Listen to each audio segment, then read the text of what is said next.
میٹھا میٹھا پیارا پیارا میرے محمد کا نام۔ الحمدللہ نحمده ونستعینه ونستغفره ونؤمن به ونتوکل علیہ ونعوذ باللہ من شرور انفسنا ومن سیئات اعمالنا من يهده الله فلا مضل له ومن يضلله فلا هادي له ونشهد أن لا إله إلا الله وحده لا شريك له ونشهد أن سيدنا وسندنا وحبيبنا ومولانا وقرة أعيننا محمدا عبده ورسوله أرسله بالحق بشيرا ونذيرا وداعيا إلى الله بإذنه وسراجا منيرا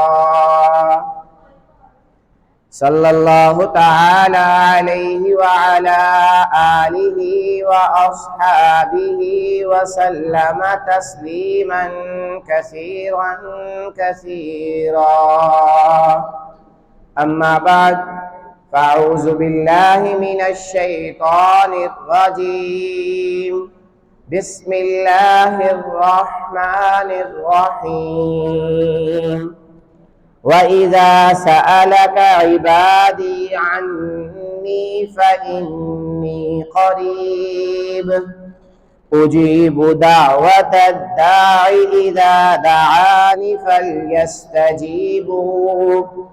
فَلْيَسْتَجِيبُوا لِي وَلْيُؤْمِنُوا بِي لَعَلَّهُمْ يَرْشُدُونَ صدق اللہ العظیم۔ آج کی ہماری مجلس ہفتہ واری سلسلے کی اہم ترین مجلس ہے، جس کا عنوان مسائل فقہ کورس کے نام سے رکھا گیا ہے۔ ہر مہینے کے آخری جمعے کو مغرب کی نماز کے فوراً بعد تقریباً 15 یا 20 منٹ ہم مسائل سیکھا کریں گے، مسائل پڑھا کریں گے جو ہماری زندگی سے تعلق رکھتے ہوں گے۔ آج کا عنوان ہے فرض نمازوں کے بعد جو سنن و نوافل رکھے گئے ہیں ان کی کیا فضائل ہیں، ان کی کیا اہمیت ہے، اور ان کے بارے میں ہمیں کیا طرز عمل اپنانا چاہیے۔ اس سے پہلے تمہید کے طور پر 2 باتیں سمجھیے۔ اب سے کچھ دن پہلے اللہ تبارک و تعالی نے ہم سب کو رمضان کا مہینہ نصیب فرمایا،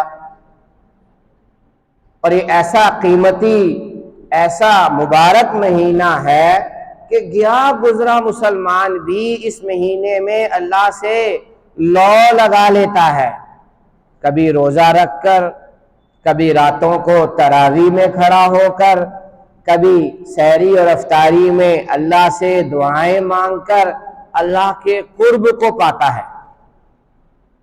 اور پھر اس سے بڑھ کر آخری عشرے کی راتیں، آخری عشرے کی مبارک گھڑیاں، یہ تو انسان کو گویا اس طرف بلا رہی ہیں کہ زندگی کے بکھیڑوں میں پڑ کر، زندگی کے کام کاجوں میں مصروف ہو کر، ارے انسان تو کہاں چلا گیا؟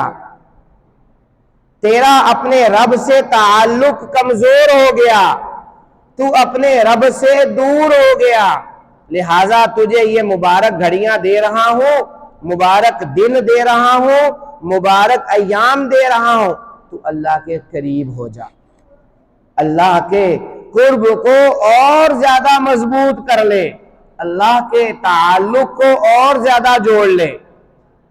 عجیب انداز اپنایا قرآن مجید میں، جہاں پر روزوں کی فرضیت، روزوں کی گنتی کے حوالے سے بات کی تو ارشاد فرمایا وَلِتُكْمِلُوا الْعِدَّةَ وَلِتُكَبِّرُوا اللَّهَ عَلَى مَا هَدَاكُمْ۔ جب تم روزوں کی گنتی پوری کر لو، روزے تمہارے پورے ہو جائیں، عید کی نماز پڑھ لو، تو یہ مت سوچ لینا اب اللہ تعالیٰ سے تعلق بنانا مشکل ہو گیا، اللہ تعالیٰ اب ہم سے دور ہو گئے، رمضان کا مہینہ گزر گیا۔ نہیں، وَإِذَا سَأَلَكَ عِبَادِي عَنِّي، اے نبی جب لوگ آپ سے پوچھیں ہمارا رب کہاں ہے تو کہہ دینا فَإِنِّي قریب، میں قریب ہی ہوں۔ وَنَحْنُ أَقْرَبُ إِلَيْهِ مِنْ حَبْلِ الْوَرِيدِ، قرآن مجید میں فرمایا اللہ تمہاری شاہ رگ سے بھی زیادہ قریب ہے۔ اب اللہ سے تعلق بنانا، اللہ سے تعلق جوڑنا، اللہ کے قرب کو اپنانا ذرہ برابر بھی مشکل نہیں ہے۔ خود ہی ارشاد فرمایا فَلْيَسْتَجِيبُوا لِي، جو احکامات میں نے تمہیں دیے ہیں، جو ہدایات زندگی گزارنے کی میں نے تمہیں دی ہیں، تم ان کو قبول کر لو، بس میں تمہارے قریب ہوں۔ ایمان کے بعد ایک مسلمان کو جو سب سے بڑا حکم دیا گیا، جو ایک مسلمان پر سب سے بڑا فریضہ عائد کیا گیا، وہ نماز کا فریضہ ہے۔ اور نماز ایسا عمل ہے جس کے بارے میں قیامت میں سب سے پہلے پوچھو گی، اور نماز ایسا عمل ہے جس کے اوپر زندگی کے سارے کاموں کا دار و مدار ہے۔ حضرت عمر فاروق رضی اللہ تعالیٰ عنہ جب کسی بھی گورنر کے بارے میں تفتیش فرماتے تو یہ فرمایا کرتے ذرا پتہ کر لو اس کی نمازیں کیسی ہیں، اگر تو اس کی نمازیں ٹھیک ہیں اس کے سارے کام ٹھیک ہیں، اگر اس کی نمازیں ٹھیک نہیں ہیں سارے کام ٹھیک ہو جانے کے باوجود بھی خراب ہے۔ نمبر 2، نمازوں کے ساتھ ساتھ نمازوں کی سنتیں، نمازوں کے نوافل اتنی زیادہ قیمتی چیز ہے، 3 باتیں اگر ہمارے سامنے ہوں تو ہم کبھی بھی سنتیں اور نفل نہ چھوڑیں۔ پہلی بات پلے باندھ لیں کہ یہ جو سنتیں اور نفل ہیں دراصل یہ کمی کو پورا کر دیں گی ہمارے فرائض والی۔ کل قیامت کے دن جب نماز کا حساب کتاب ہوگا، فرضوں میں کمی ہو گئی، مثال کے طور پر ہم نے کوئی فرض پڑھے تھے، ہمارے اعتبار سے میں نے زندگی کے سارے فرض پڑھے ہیں، زندگی میں میری جتنی مغرب نمازیں آئی ہیں میں نے ساری پڑھی ہیں، در حقیقت ایک مغرب کی نماز میں نے پڑھی تھی، میرا وضو نہیں تھا یا میرے کپڑے خراب تھے، وہ نماز ہی نہیں ہوئی، اب وہاں پر کمی آ گئی، یہ کمی پوری کر دی جائے گی نوافل کے ساتھ، سنتوں کے ساتھ۔ ایک صحابی اللہ کے نبی کے پاس تشریف لائے، حضرت ابو فاطمہ رضی اللہ تعالیٰ عنہ، فرمانے لگے اے اللہ کے نبی مجھے کوئی ایسا عمل بتا دیں جس کو میں مضبوطی سے تھام لوں۔ آپ نے فرمایا سجدوں کی کثرت کیا کرو، نفل زیادہ پڑھا کرو۔ ملے گا کیا؟ کہا ہر نفل کے بدلے ایک ایک درجہ بڑھے گا، ہر نفل کے بدلے ایک ایک گناہ کم ہوگا۔ دو کام ہو گئے، ایک تو کمی پوری ہو گئی، ایک گناہ مٹ رہا ہے، ایک درجہ بلند ہو رہا ہے۔ نفل کا سب سے بڑا فائدہ نبی پاک صلی اللہ علیہ وسلم کے ایک صحابی، انہوں نے آپ کی ضرورت پوری کی، وضو کا پانی پیش کر دیا، کوئی ضرورت تھی وہ پوری کر دی، آپ خوش ہو گئے، فرمایا مانگو کیا مانگتے ہو، مانگو کیا مانگتے ہو؟ انہوں نے کہا کہ میں جنت میں آپ کا ساتھ مانگتا ہوں، بس جنت میں مجھے آپ کا ساتھ چاہیے، آپ کی رفاقت چاہیے، آپ کا پڑوس چاہیے۔ آپ صلی اللہ علیہ وسلم نے فرمایا اچھا اگر آپ کو یہی چاہیے تو پھر اپنے نفس کے مقابلے میں سجدوں کی کثرت کرو، یعنی نوافل زیادہ پڑھو گے اللہ کے نبی کا پڑوس ملے گا، اللہ کے نبی کا ساتھ ملے گا، اللہ کے نبی کی رفاقت ملے گی۔ یہ ضروری باتیں تھیں جو آج کا ہمارا یہ کورس ہے، اس کے حوالے سے آج صرف ہم نے اتنی بات سیکھ کے بھی جانی ہے، عمل بھی کرنی ہے کہ رمضان کے بعد میں نے زندگی کیسے گزارنی ہے۔ رمضان کے بعد ہم نے زندگی اس طرح سے گزارنی ہے کہ میری زندگی میں نماز کو سب سے زیادہ اہمیت ہونی چاہیے۔ میری زندگی کا مقصد، میرے پورے دن کا محور وہ نماز کے علاوہ اور کوئی نہ ہو۔ پھر نمازوں میں بھی پانچوں نمازیں، ساری نمازوں کی ساری رکعتیں وہ پوری ہونی چاہیے۔ نبی پاک صلی اللہ علیہ وسلم نے ارشاد فرمایا فجر کی سنتوں کے بارے میں، یہ جو سنت موقدہ کل 12 ہیں، کل 12 سنت موقدہ ہیں۔ حدیث میں آ رہا ہے جو آدمی یہ 12 سنت موقدہ پڑھ لیتا ہے جنت پہ اللہ اس کا گھر بنا دیتے ہیں۔ دوسرے نمبر پر جو آدمی فجر کی، آپ صلی اللہ علیہ وسلم نے ارشاد فرمایا اگر تمہیں گھوڑے روند ڈالیں، اس کا ڈر ہے کہ اگر میں سنتیں پڑھوں گا تو گھوڑے مجھے کچل ڈالیں گے، روند ڈالیں گے، تب بھی تم فجر کی سنتیں مت چھوڑو۔ حدیث میں آ رہا ہے آپ صلی اللہ علیہ وسلم فجر کی سنتوں میں پہلی رکعت میں سورہ کافرون پڑھا کرتے تھے، دوسری رکعت میں سورہ اخلاص پڑھا کرتے تھے۔ ظہر کی سنتوں کے بارے میں آ رہا ہے کہ جس آدمی نے 4 رکعت نماز فرض ظہر کے بعد 4 رکعتیں پڑھ لی، 2 سنتیں پڑھ لی، 2 نفل پڑھ لیے، اس آدمی کے لیے گارنٹی ہے جہنم کی آگ اس کو نہیں چھوئے گی۔ عصر کی سنتوں کے بارے میں آ رہا ہے اللہ تبارک و تعالیٰ اس شخص پر رحم کرے جس نے عصر کی 4 سنتیں پڑھی۔ نبی پاک صلی اللہ علیہ وسلم مغرب کی 2 سنتیں اتنی طویل پڑھا کرتے تھے، اتنی طویل پڑھا کرتے تھے، لوگ مسجدوں سے گھر چلے جاتے تھے، ابھی آپ کی سنتیں ہی پوری نہیں ہوتی تھی۔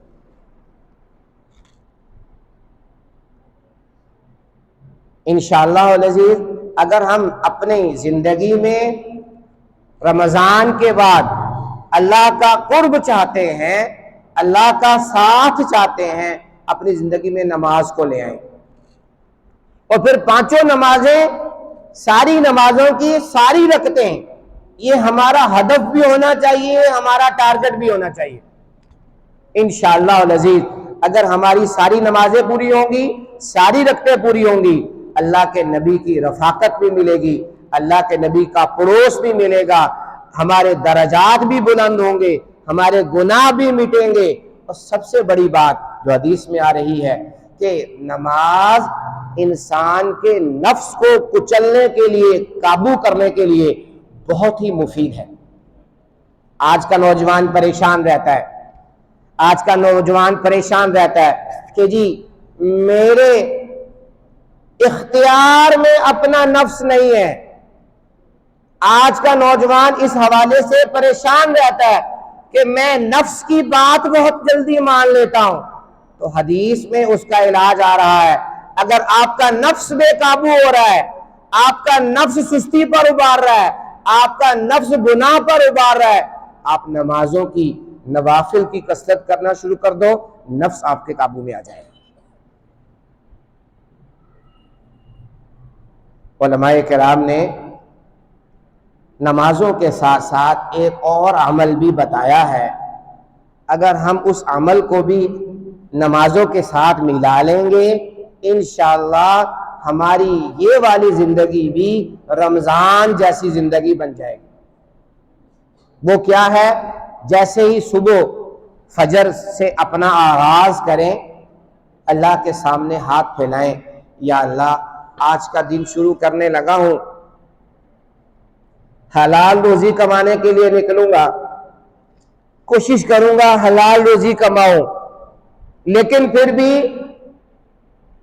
کہیں غلطی ہو جائے، کہیں گناہ ہو جائے، میں آپ سے مدد مانگتا ہوں، مجھ سے گناہ نہ ہونے دے، میری حفاظت فرما، یا اللہ آپ میرے ساتھ رہیے، میں پوری کوشش کروں گا کہ کسی جگہ پر آپ کی نافرمانی نہ کروں۔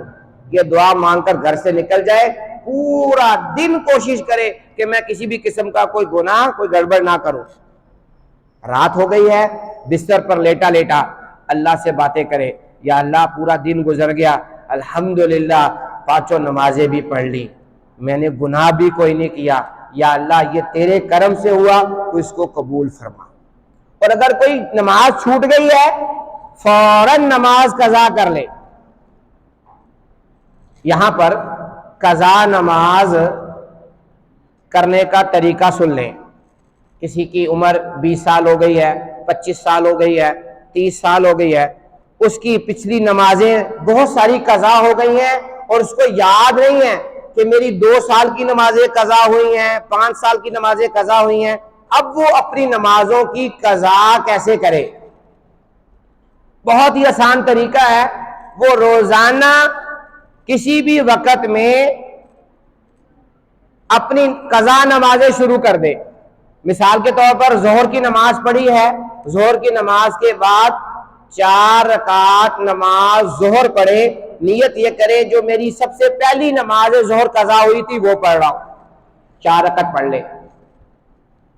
عصر کی نماز کے وقت عصر کی نماز پڑھ لے، مغرب کے ساتھ مغرب کی پڑھ لے، عشاء کے ساتھ عشاء کی پڑھ لے، 3 وتر بھی پڑھ لے، 2 نماز فجر بھی پڑھ لے، گویا کل 20 رکھتے ہیں، باری باری پڑھ لے تب بھی ٹھیک ہے، ایک ہی وقت میں 20 پڑھ لے تب بھی ٹھیک ہے۔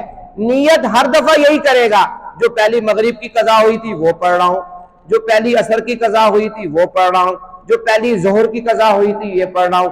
ہر روز یہی نیت کرتا جائے، پڑھتا جائے، پڑھتا جائے، پڑھتا جائے، یہاں تک کہ دل گواہی دے دے اب تیری ساری نمازیں مکمل ہو گئیں، تو اب بس اپنے آپ کو پھر فارغ سمجھے۔ یہ آسان طریقہ ہے۔ اللہ تبارک و تعالی مجھے بھی آپ کو بھی عمل کی توفیق عطا فرمائے۔